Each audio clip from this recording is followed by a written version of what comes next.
So I have a few announcements before we get started. One thing that I keep forgetting, I have to remember this on a Wednesday. Move this thing down. I have to remember to announce this on a Wednesday. Next Wednesday, hopefully I'll remember. I forgot the last 2 weeks. But we do have review sessions every Wednesday right after class on Twitch. A few of the TAs stream on Twitch. You can go on there, ask questions, and they'll review the previous week of material and reinforce all of that content. They do record the old videos. They're posted on the YouTube channel, so you can watch the old review sessions that have already happened. But I keep forgetting to mention in lecture, but there are review sessions on Wednesdays. Please utilize them, especially if you feel like you're falling behind or you need some reinforcement on the material, or if you just want to hang out in the Twitch chat. Go check them out. They're on the office hours schedule. I don't think I'm logged into Piazza on this. Maybe I am. Well, the internet's been not friendly to me today anyway. It's not even going to load. But I believe it's right on the office hours post. If not, they might have made a second pinned post at the top. But make sure you're checking that out if you want some reinforcement of the lecture topics, especially as we're getting into all this OOP stuff, inheritance, polymorphism, state pattern today. That review session can really be helpful.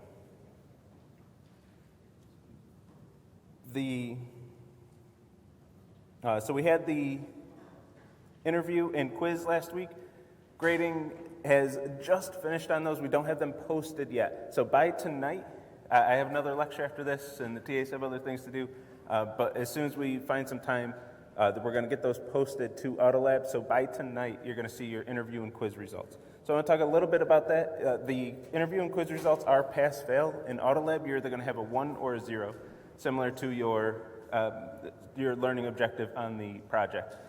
You either have a 1 or a 0. If you have a 1, you're done with that portion of the learning objective. Say you have a 1 for the quiz, it'll show up in AutoLab right where pale blue dot is. It'll say learning objective read, I forget exactly what we call it, or what we'll call it this semester.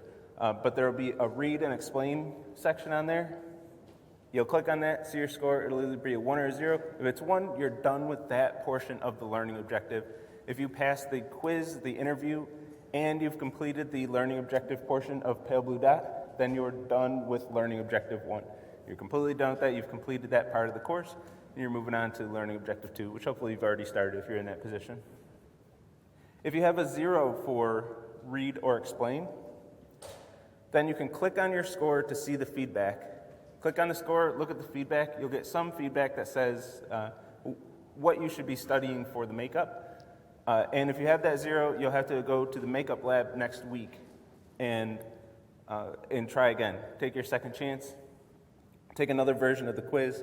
Interview again if you have to. One or the other, or both, depending on what you didn't get credit for last week. So check those when they come out at the latest. I'll announce it again on Monday.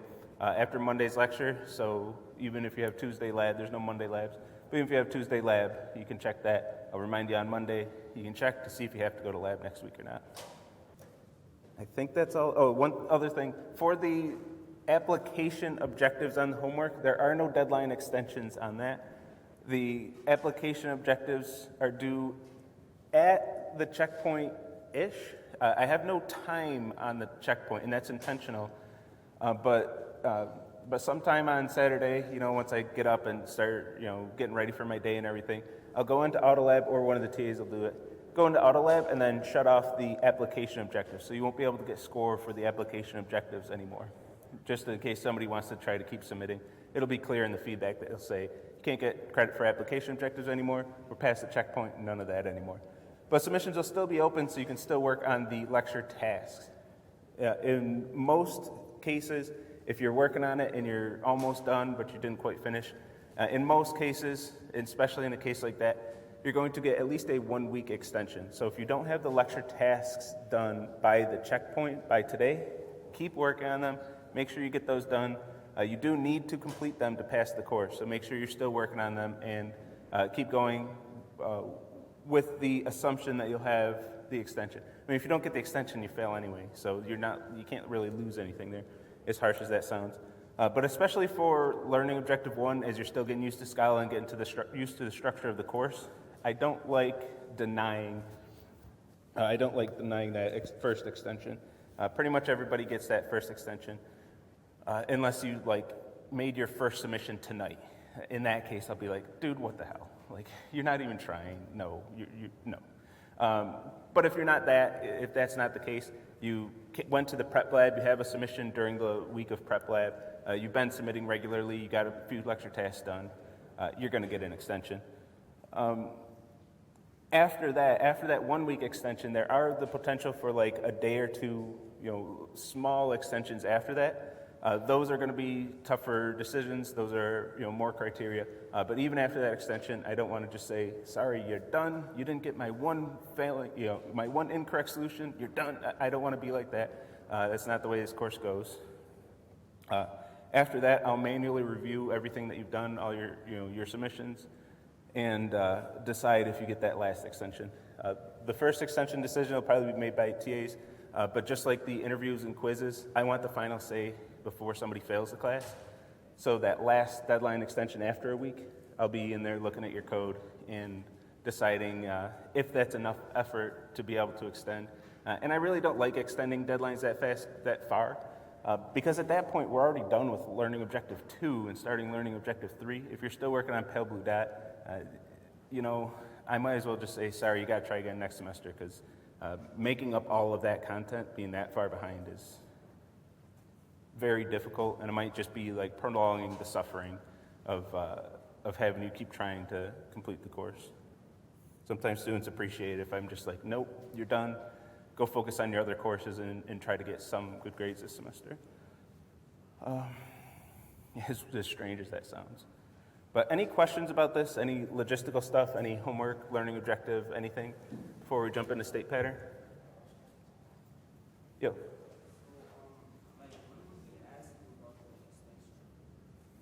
So we'll contact you about the extension. So if you get the extension on the homework, you'll get an email saying, hey, you got an extension. Here's your official deadline. And that deadline will have a time and a date on it. But we'll reach out to you via email. You got it? So when does the quiz grade show up on AutoLab? Today.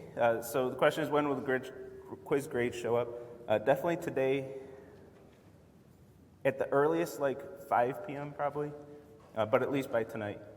So if you check it tomorrow morning, you'll certainly have them by then.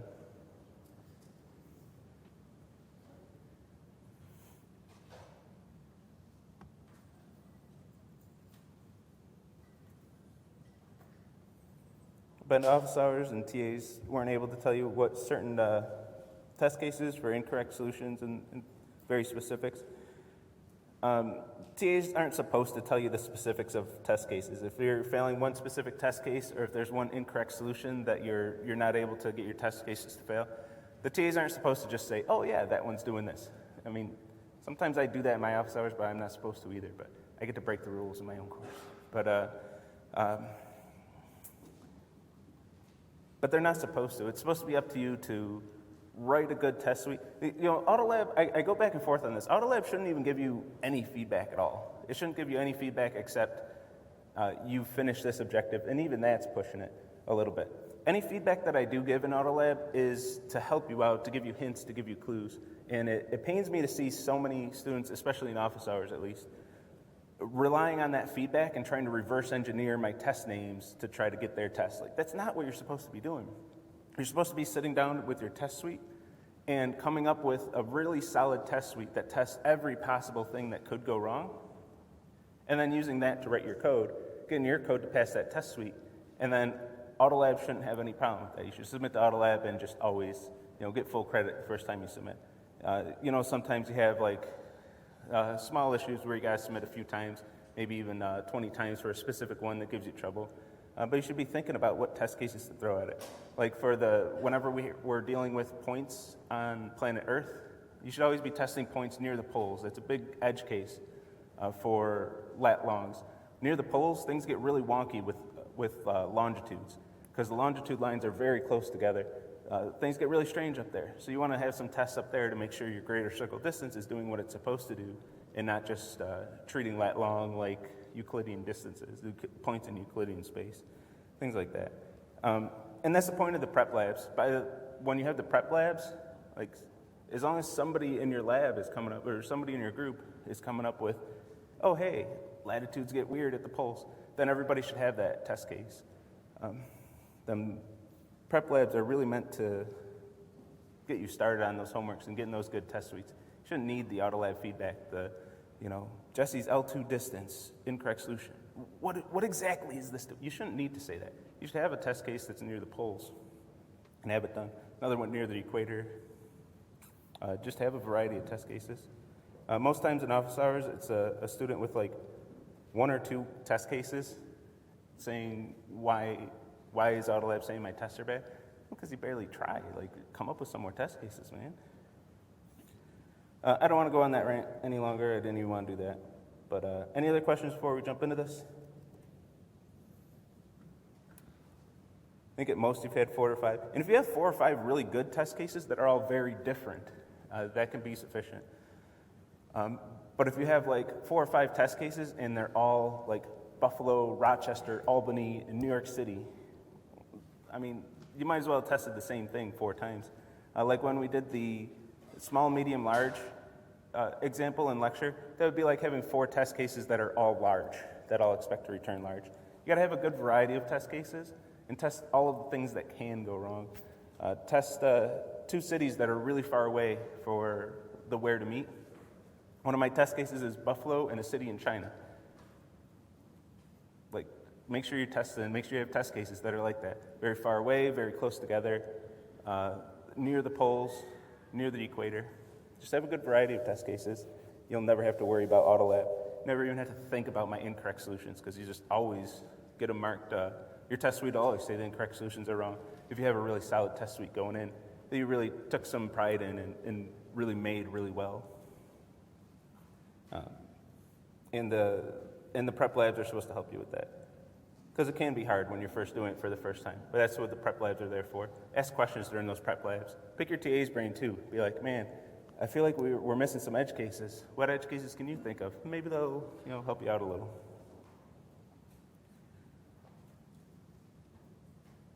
Well, true, assert true. It doesn't fail. Okay, and now we're headed into lecture tasks 5 and 6 on project 2 on point of sale. These ones, I warned you before, I warned you in the document, I'm warning you again now. From 1 through 4 aren't too bad for this. They're 1 through 4 lecture tasks on this project. They're testing pretty directly the lecture content, making sure you're getting practice with classes, inheritance, and polymorphism, and references. So I'm directly testing, did you understand those at a fairly basic level? So you have to go back to the lecture material, make sure you understand that stuff, and then write that code. It'll take a while. I mean, I'm not saying they're easy because they're all brand new concepts, and they're pretty tricky.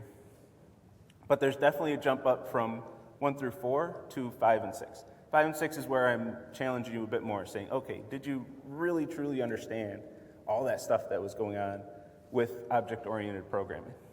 And here we're going to start building our self-checkout machine and getting the actual functionality here. So to that end, we have some methods. I'm not going to go through all of them excruciatingly, but I want to give a quick overview. The add item method. So we're simulating like customers being able to go through a checkout process. The add item does not add an item to the customer's cart. I see that mistake a lot. Hopefully we can dispel that one right away. Add item is going to add an item to the machine itself. It's going to add an item to the inventory of the system and say, this is an item that can be scanned, and here's its barcode, some numeric barcode which will be added to that item to say, this item can be scanned. That's adding it to the system. And then the user will be able to scan items by hitting the buttons, the numbers on the keypad, and then enter to enter an item. So if you added an item to your system with the barcode 123, when a user type punches 123 enter, they have scanned that one object of that type, one item of that type with that barcode. So they have to have the option to scan, and then receipt lines and display string are the way that we're going to read the information from the machine. So receipt lines, you go to the self-checkout machine at any store, As you're scanning, you'll have the display that shows you the items that you've scanned and their prices as you're scanning them. So we want that in receipt lines. This is going to be a list of type receipt line, which is given with the repo, with the project. So a list of those in the order in which the items were scanned. This will be called by the GUI, and it'll display in the GUI as you're scanning items. So you can use that to help your testing. Does the GUI work? Does that make sense? But in your test, you have to call this receipt lines and check that list for correctness.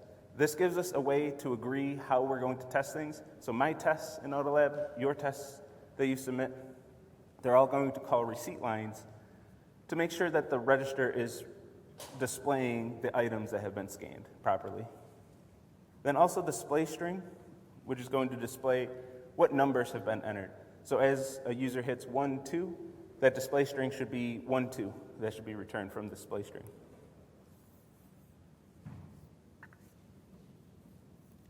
And of course, test other functionality.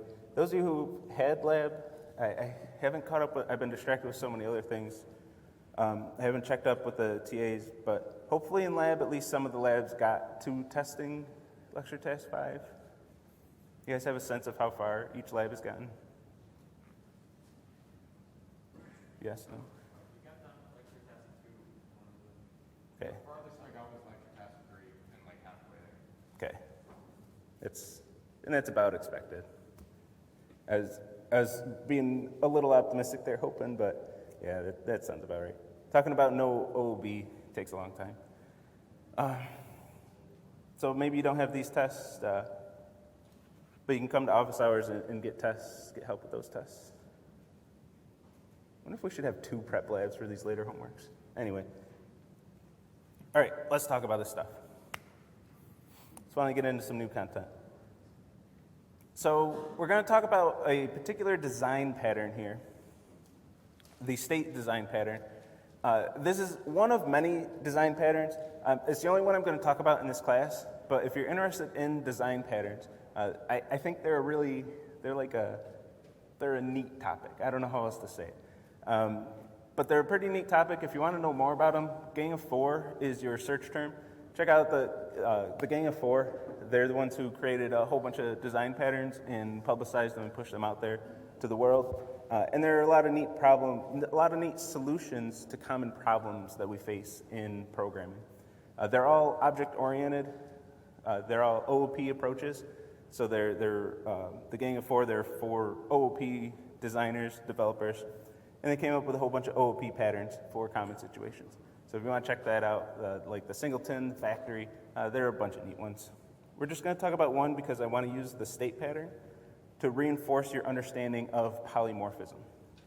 So we're going to leverage the fact that we can have objects of one type stored in variables of any of their supertypes. We're going to leverage that to solve a lot of problems that are pretty complex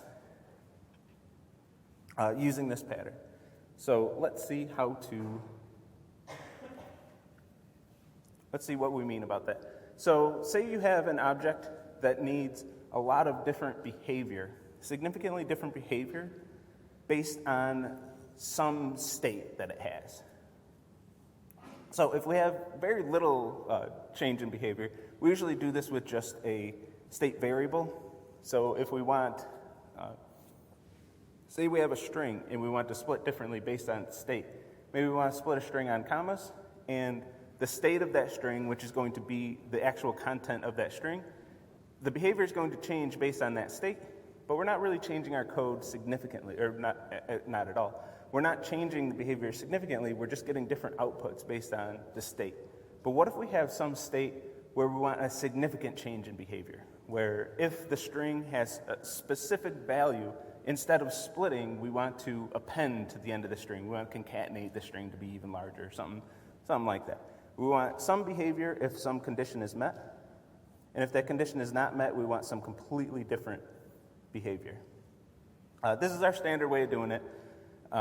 This is the approach that we would naturally take.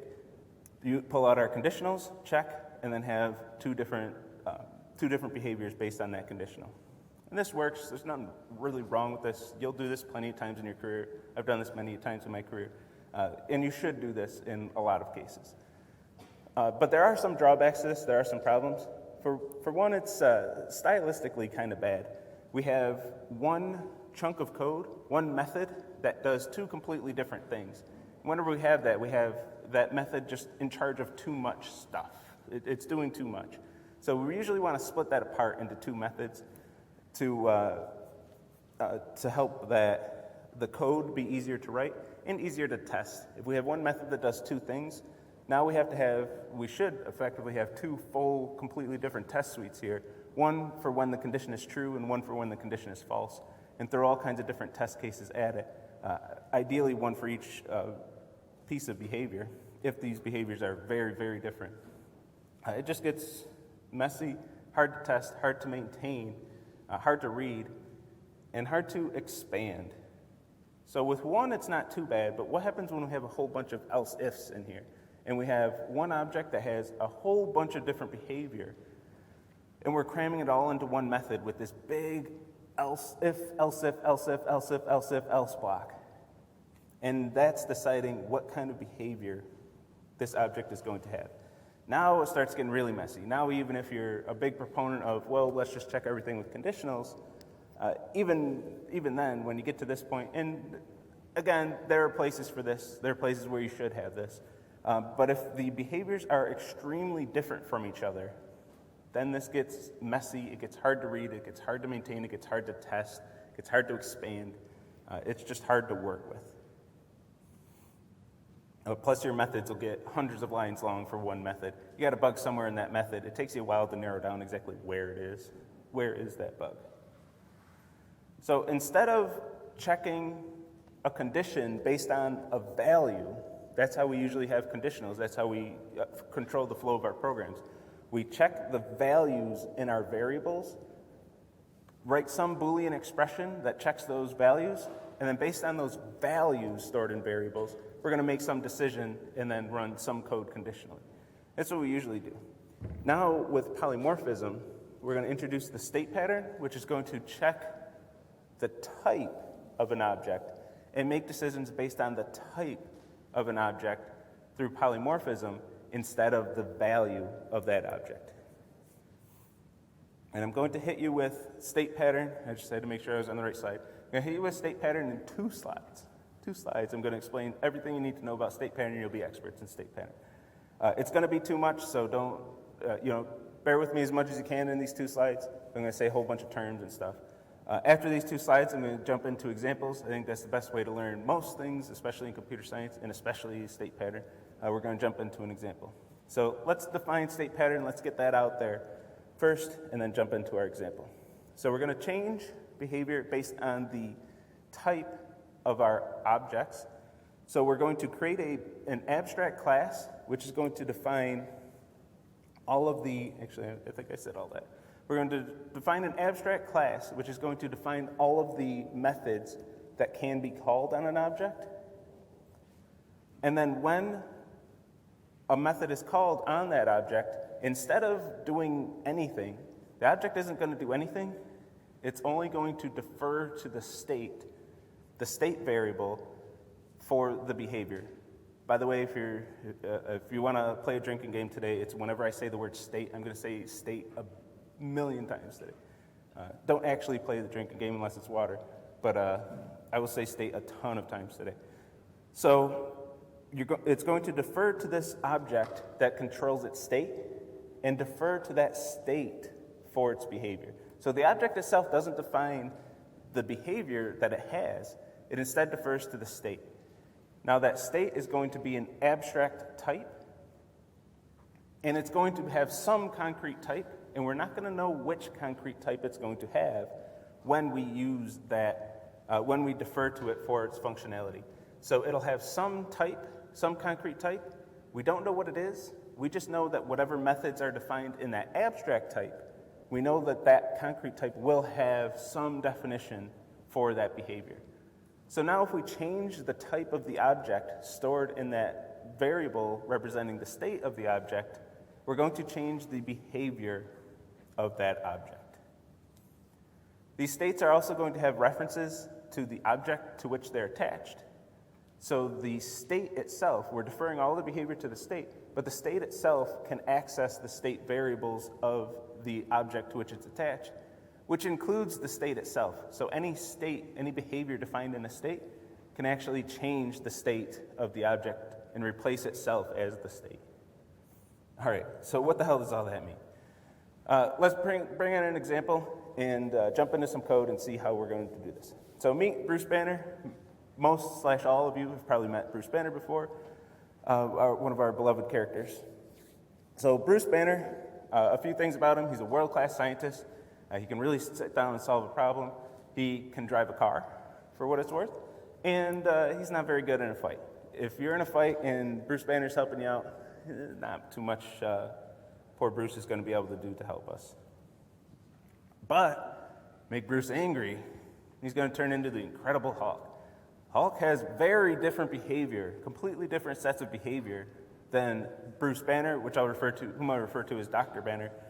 The Incredible Hulk can't drive a car. He's just going to smash a car instead. He can't really think through a problem as a scientist, but he's fantastic in a fight. You want this guy on your side. You want Incredible Hulk on your side. When Bruce Banner is in this state, we're happy to have him fighting for us. So we have one man, Bruce Banner, who can be in two different states, which we'll call Dr. Banner and the Hulk. So Bruce Banner can be in either one of these two states, and his behavior is completely different. We're not just saying, oh, in this state, it's just a little different, something that we could do with state variables. It's not just a little bit different behavior. It's completely different method implementations entirely between these two states. So let's jump into some code and try to simulate Bruce Banner going through his states in code. So let's try to figure out how we can capture this, how we can write a simulation to be able to represent this. So let's start with the Bruce Banner class. Bruce Banner, in our first line here, we can see the state pattern starting to creep in. We're going to have a state variable of type state, named state. I'm overloading state quite a bit here. That's set to a new object of type Dr. Banner. So we'll explore exactly what that code is doing in a second. But for now, we're going to say that he's initialized into the Dr. Banner state. So when Bruce Banner is born, I guess, or when we create an object of type Bruce Banner in our code, he's initially going to be Dr. Banner. He'll be in the Dr. Banner state. Now, the state can change. It won't always be Dr. Banner. When he transitions to the Hulk, this will be a Hulk state. But we don't care about that inside the Bruce Banner class.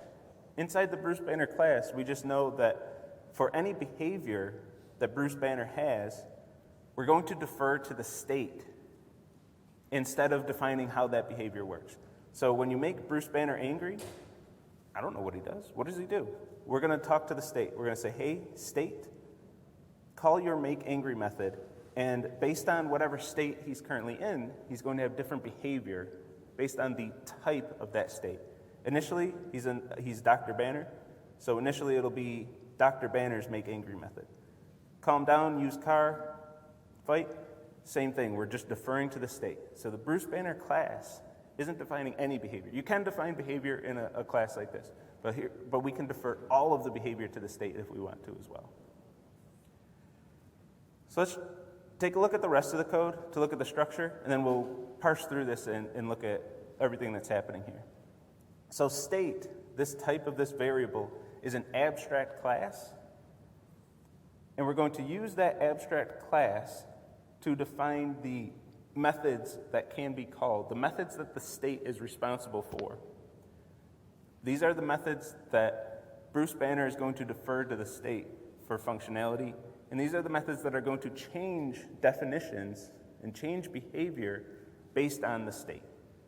So the abstract class is going to declare all these abstract methods saying if you're going to be a state that's going to be attached to Bruce Banner, you have to implement these four methods. You have to do it, or else you're not allowed to be a state that Bruce Banner can be in.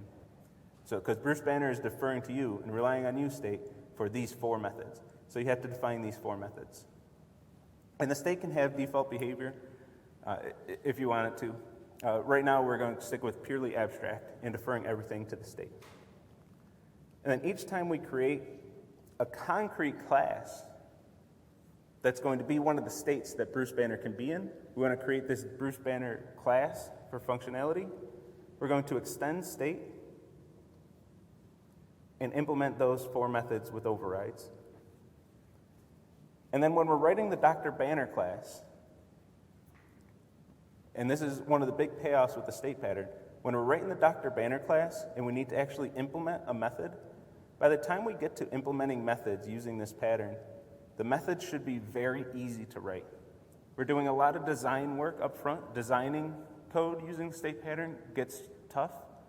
That's the challenge for lecture tasks 5 and 6. But after it's designed and you're deciding, okay, when Bruce Banner is in the Dr. Banner state and somebody calms him down, what should he do? So when you're implementing this method, your focus is very narrow, very focused on one very specific piece of behavior. Bruce Banner is currently Dr. Banner and someone calms him down. Bruce Banner is currently Dr. Banner and he uses a car. Bruce Banner is currently Dr. Banner and he's in a fight. And we would add actual functionality just for lecture examples. I'm printing things to the screen. But you're very focused each time you're implementing a method like this. And we do the same thing with the Hulk class. Okay, he can also be the Hulk. We're going to extend state and implement these 4 methods. And we're going to implement them based on, okay, Bruce Banner is currently the Hulk. What happens when you make him angry? What happens when he uses a car? What happens when he's in a fight? Very focused when you're writing these methods. Very small piece of functionality. One state, one method. What happens in that method? We're far away from one method with hundreds of lines and big if, else if he's currently Hulk, and what are we going to do? Very focused when we write these methods. So when we called them, there's a bit that I skipped over here that we're going to talk about. Whenever we have the state needs a reference to the object to which it's attached. So the state needs to know the object it's attached to so it can access the state variables of that object. For our purposes here, the most important state variable is, the only state variable, is the state itself. So the current state that Bruce Banner is in, we want access to that so we could change the state. And we're going to do that using the keyword this when we create the initial state. We're inside the Bruce Banner class. This is while the constructor is being called or after the constructor is being called. We're initializing a new object of type Bruce Banner. While we're doing that, we have access to this, which is a reference to the object that's being initialized. So we're going to pass the reference of Bruce Banner to the state.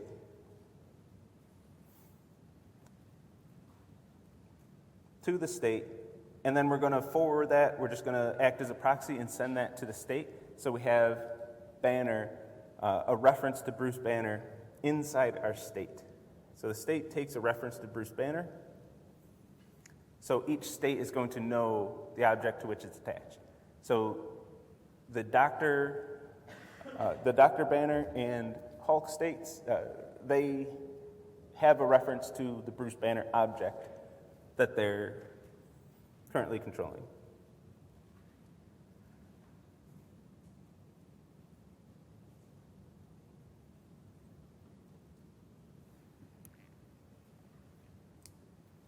So each time we create a new state, every time we have a state, we need a reference to the Bruce Banner object to which we're attached, and we can also change states. Through that object that we have, through this banner, we have a reference to the Bruce Banner object that we're attached to. We can use that reference to modify its state in what we call state transitions. So there are certain methods that I skipped over earlier because I want to talk about them now. When you have Bruce Banner in the Dr. Banner state and you make him angry, he's going to transition state into the Hulk. So he's going to change his entire state into the Hulk, and we do that in the Dr. Banner class we're going to say in the Dr. Banner, what happens to Bruce Banner when he's in the Dr. Banner state and somebody makes him angry? Again, very narrowed focus when we're writing these. Well, he's going to transition into the Hulk. So we need to do a few things here. We're going to create a new Hulk object.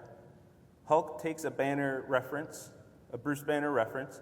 We have our Bruce Banner reference right here. We're going to say this banner, Bruce Banner, which is the object to which we're attached for this state. We're going to forward that to the new state, so the new state knows the object to which it's attached.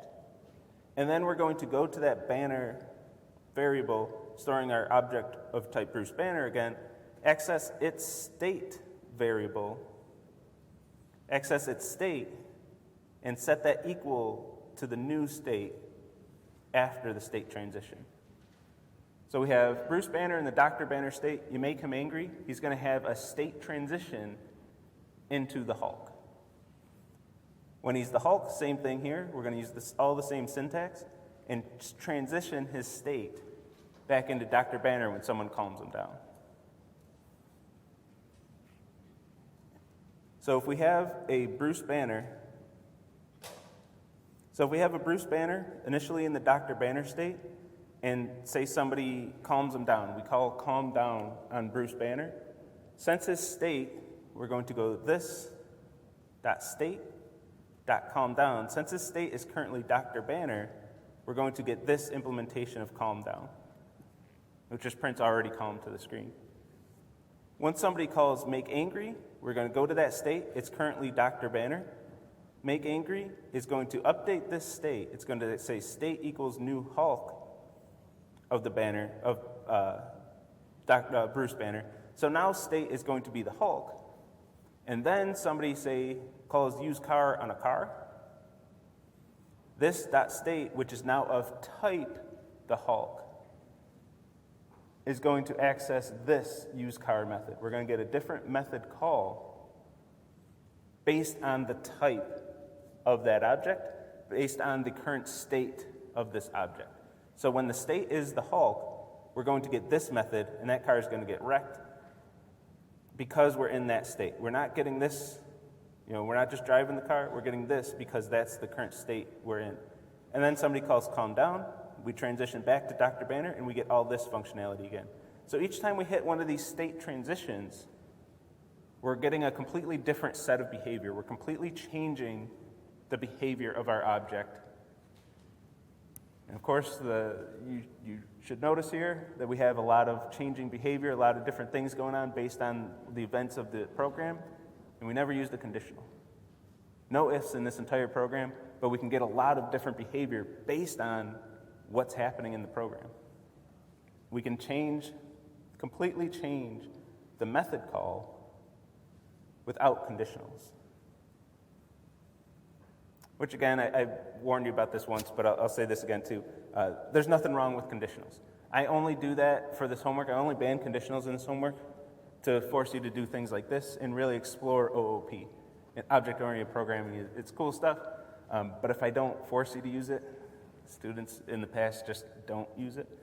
So banning conditionals is an effective way to force you to use the state pattern and get practice with polymorphism. There's nothing wrong with conditionals. I don't want you walking away from this class going, oh yeah, conditionals suck, state pattern forever. That's not what I'm saying. But I did all this without using conditionals. It's a proof of concept that you can do a lot of things without conditionals. All right, so that's all well and good too, but you can make a very compelling argument, and you probably win that this would be a lot simpler without the state pattern. Why the hell did we even use the state pattern here? Just have one flag that says is Hulk equals false, initialize it to false, and then when you call make angry, set it to true. When you call calm down, set it to false, and then every method would have if is Hulk, do this, else do that. It would all fit in one class. You wouldn't have to have 4 different classes. You wouldn't have to use polymorphism or anything, and you'd be just fine. Where we really get to see the payoff here is when we have more states. So let's meet Professor Hulk. There's going to be a third state that Bruce Banner can be in. This is when Bruce Banner is in the state of the Hulk, but with full control. So he can do science, he can really solve a problem, he can drive a car, he might damage the suspension a bit, but he can drive a car, and he's still great in a fight. It's the best of both worlds. It's the best of both states. This is the best version of Bruce Banner, the best state that he can be in. So let's add this functionality to our program.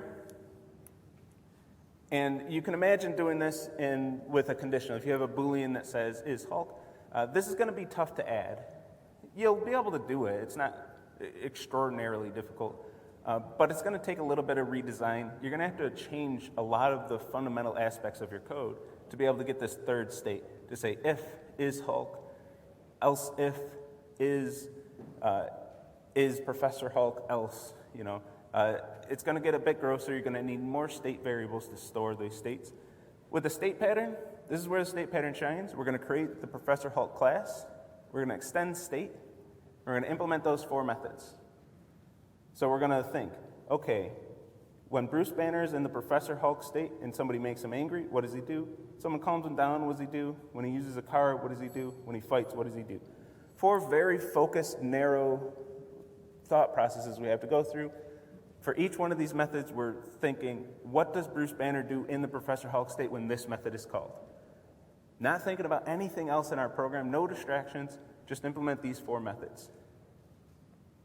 Once we have those 4 methods, we want to get our state transitions. Okay, how does Bruce Banner enter the Professor Hulk state? And I'm going to use the Bruce Banner class itself. I'm going to add some functionality and add this learn control method that's going to transition him into Professor Hulk. Since I'm adding this to the Bruce Banner class and not the state classes, what I'm saying is no matter what state Bruce Banner is in, if he learns control, he's going to transition to Professor Hulk. He could learn the state as the Hulk, he could learn the state from Dr. Banner, but whenever he learns control, he's going to transition into Professor Hulk. And technically, if he's already Professor Hulk and he learns control, technically, I guess he'll become Professor Hulk again, the way the code is written. And with this, we didn't change anything else in our program. We didn't touch our abstract class. We didn't touch Dr. Banner. We didn't touch the Hulk. Those are 3 classes we didn't touch at all. And we only made minimal changes to the Bruce Banner class. We just added the way to transition into that state and then define the state itself. So those other 2 states, all the code we wrote to test those things, all the unit tests and everything, that's all still good. We don't have to change those at all. Where if we didn't use the state pattern, we're adding more conditionals, more state variables, our test suites are going to be probably mostly garbage. We have to start from scratch and rewrite all that testing, redo a lot of work. Any documentation we may have written is all gone. With this, we just add the state transition, done. That's it.